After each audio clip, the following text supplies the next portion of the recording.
कामचोर बहू। कांता बहन की 2 बहुएं थी, बड़ी कल्पना और छोटी प्रिया। कल्पना का जैसा नाम वैसा ही काम। सारा दिन कल्पनाओं में रहती, ना कोई काम करती न कोई धाम।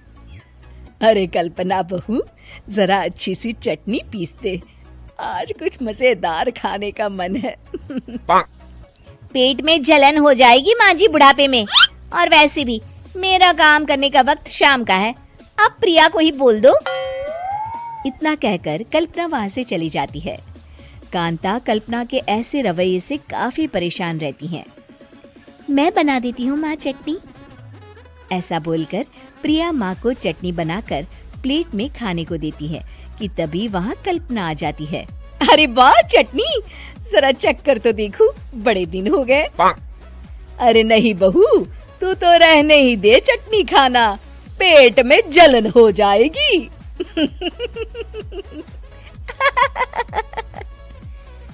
इतना कहकर कांता और प्रिया दोनों हंसने लगते हैं।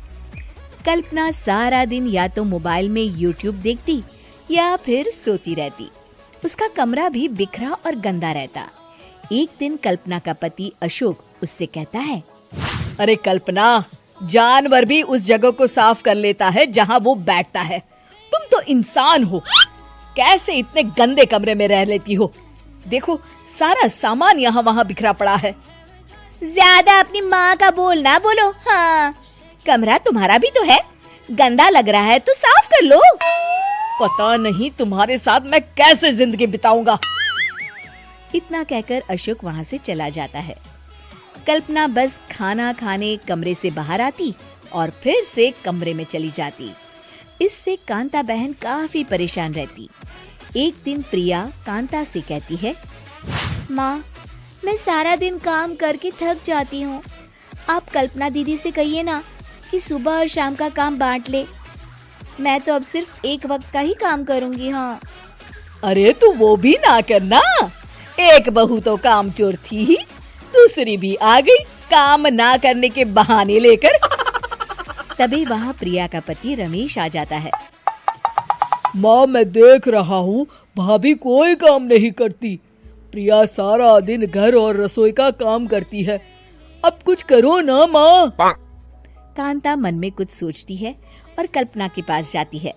कल्पना फोन पर मेकअप करना देख रही होती है। कल्पना, तुम सारा दिन बस मोबाइल देखती हो, घर का कोई काम भी कर लिया करो। प्रिया सारा दिन काम करके थक जाती है, आज से मैंने फैसला किया है, एक वक्त का काम तुम करोगी, सुबह का खाना तुम बनाओगी और रात का प्रिया। आप लोगों ने काम को हवा बना रखा है। अरे पता नहीं थोड़ा सा ज्यादा काम करने में आप लोग घबरा क्यों जाते हैं। और हाँ, बहुत ज्यादा प्रिया की तारीफ मत करिए मेरे सामने, बड़ी बहू तो मैं ही रहूंगी। मैं कुछ नहीं जानती, कल सुबह मुझे वक्त से खाना चाहिए, रसोई में आ जाना, वरना कल से तुझे खाना नहीं मिलेगा। अगली सुबह कल्पना रसोई में नहीं आती है।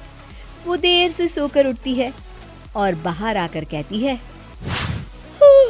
अरे भूख लगी है, आज खाने में क्या है? इतनी देर हो गई, आज किसी ने मुझे उठाया भी नहीं, पता नहीं कहाँ है सब। कल्पना को घर में कोई नहीं दिखता। वो रसोई की तरफ जाती है जहाँ बड़ा सा ताला लगा होता है। अरे रसोई में ताला? ओ, मैं तो भूल ही गई थी, माँ ने आज से सुबह का खाना मुझे बनाने को कहा था। हे भगवान, इतने लोगों का खाना बनाना क्या आसान है? तभी घर के सारे सदस्य बाहर से वापस आते हैं। वाह माँ जी, मजा आ गया छोले भटूरे खाकर। मेरे मुंह में तो अभी भी स्वाद आ रहा है। अरे कल्पना, तेरे भरोसे रहते तो हम तो भूखे ही रह जाते। कल्पना को बहुत गुस्सा आ जाता है। अब बहुत हो गया, आज से मैं अपनी रसोई अलग कर रही हूँ, मैं अपना खाना खुद बना लिया करूँगी।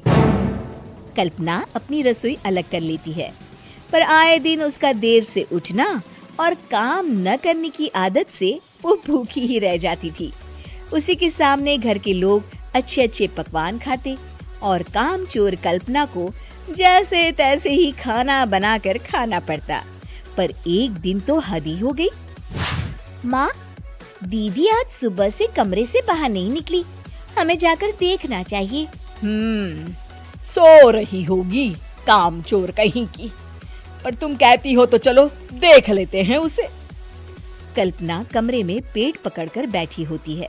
हाय मेरा दर्द पेट दर्द के मारे मर रही हूँ मैं।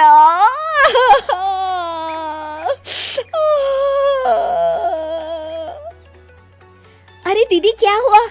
पेट में दर्द क्यों हो रहा है? डॉक्टर को दिखाया आपने? माँ, कल्पना खड़ी होती है और माँ जी के पास आती है। मुझे माफ कर दीजिए, अब से मैं सारे काम में मदद करूंगी, कभी आलस और काम चोरी नहीं करूंगी। हाँ वो तो ठीक है, लेकिन अचानक क्या हो गया जो तू काम करने को तैयार हो गई? कामचोर कल्पना। माँ, लगातार बासी और उल्टा पुल्टा खाना खाने के कारण मेरे पेट में इन्फेक्शन हो गया है। काम न करना पड़े इसलिए मैं 2 दिन का खाना एक दिन ही बना लेती थी।